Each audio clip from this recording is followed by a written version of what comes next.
Hey everyone, welcome back. And this is my review of Golden Time, episode 12, entitled "Don't Look Back."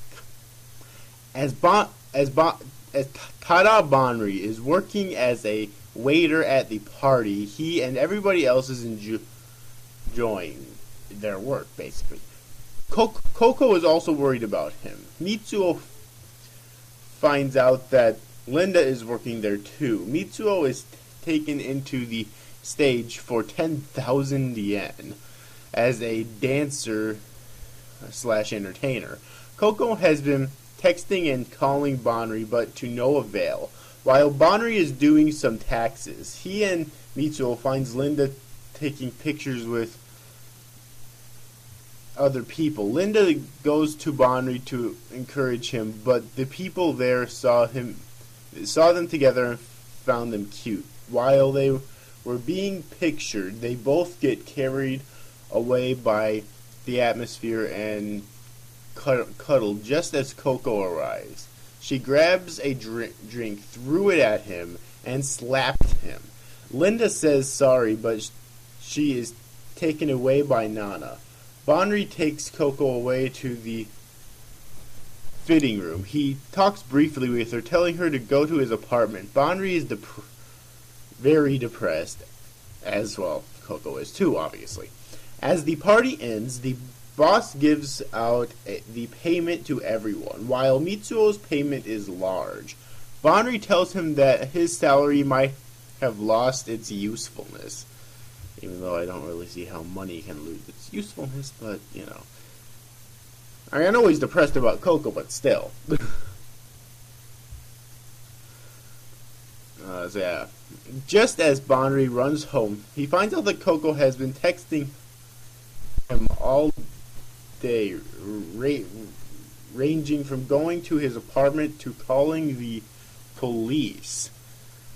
Bonri is shocked and runs home, finding her there. Coco says that she should become a better girlfriend, saying sorry to what she has done earlier. Bonri then says sorry and explains that he was carried away by the atmosphere. Coco then gives him the picture of Bonri and Linda, much to his surprise. He admits that they were former classmates and that he had fell in love with her before. He tells Coco that his feelings for Linda return sometimes. This shocks Coco and she walked to him, hugging him. She says that all she wants is for Bonri to not remember the past, with Bonri understanding.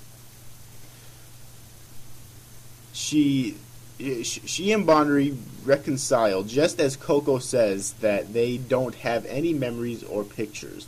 This prompts Bonri to ask her if she wants to have a picture, as Bonri wanted a picture too. Next morning, he talks to Linda, with her apologizing to him and Coco. Bonri says that he wants to talk with her. Beside the river, he asks if she loved the old Bonri, with her replying that she only thought of him as a friend. Bonri, which we can still, I'll mention this again later on, but we can still tell right now that it's probably a lie. Alright. I'll explain exactly why in this episode. I also hinted it too. Bonri says that he just wanted to confirm that. He then tries to rip their picture together, with the old Bonri saying no. He drops the picture. Linda then picks up the picture with Bonri standing up, telling her to pretend that they were just strangers, as he wants to cut ties with the past. Okay, I think that's a bit extreme. Like, they can still know each other well. God damn. Admitting that Coco is also bothered by her, Linda stands up, saying she understands and that they are doing the right thing. She then rips the picture into pieces, surprising Bonri. And the next morning, Coco and Bonri are taking a picture together, ending the episode. Okay.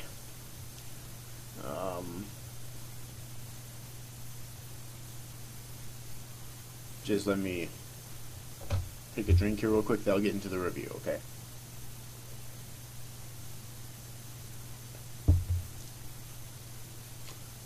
Alright. So overall, it was a pretty good episode, once again, of Golden Time. I have to admit, I was a bit nervous at first when going into this episode, alright, because at first I thought it was, like, there was provocative scenes at that nightclub place, I think it was, a nightclub or something like that. That has to do with Linda and whatnot. And, you know, lots of anime has this, but I don't really recall there being anything like that in the series prior to this episode, so I was really afraid that it was going to stick there, like a lot of anime do, you know. They're amazing at first, but then they start to go to the generic anime tropes. But no, this episode actually got serious fast, and I love it for that. Alright. So that's something that I was really pleased on later on. As soon as Coco arrived, although it did never explain exactly how Coco managed to find out exactly where Bonri was at, though. I mean, how the hell did she know that Bonri was working at this fucking nightclub dressed as a fucking maid? Female maid. It never explained exactly how she figured that out, so I kind of wish there was some more clarification there. In addition, you know, like I said before, I think it is kind of extreme that Bonri wants him and Linda to pretend like they're strangers. Like, they can still know each other well and just be friends. You know, I mean, I don't know, maybe there's something deeper here. Maybe Bonri's afraid that if that happened, like he won't be able to control himself anymore because of his affections that he still does have for Linda. That could be very well possible too. I don't know, but I really hope that's clarified in future episodes.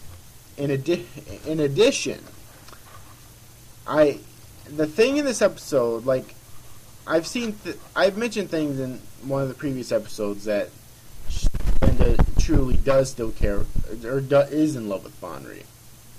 Alright. I forget which episode that it wasn't that they talked last and she said that she wasn't, but I mentioned things in that episode that prove that she my theory that she actually is and she was just lying. In this episode, it was something that she said, and it was very subtle, but I have a theory that it could actually mean something. She said, I wasn't. Okay, she didn't say I'm not, she said I wasn't. Which that could mean that she wasn't in love with Bonri at first, but after Bonri lost his memory, she maybe did fall in love with him, or maybe she fell in love with him now. You know, either way it would really mean something. Alright. Because we did get a flashback with her crying her eyes out after Bonri lost his memory. It was just a brief few second flashback, but it told us everything that we really needed to know about it. Alright. So that's my theory right there, and in this episode, the hints that she actually is in love with Bonri, and why this love triangle is still so strong. Alright, because it's clear that, I think I may have mentioned it before, but I'll mention this again, that it's clear that the creators don't really, at least thus far, seem to really have a bias towards either of the two females. Alright, they're really giving both of them enough screen time. I actually think that they get almost equal amount of screen time each episode with Bonri, which is actually really good. Alright.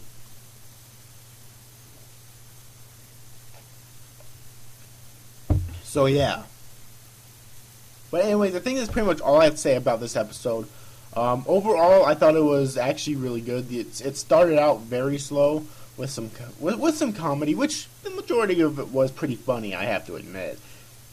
I'm just really glad they didn't stick with the whole, you know, doing provocative scenes and whatnot like I thought it was going to, like a lot of anime tend to turn to when they don't have any fucking idea where to go from there.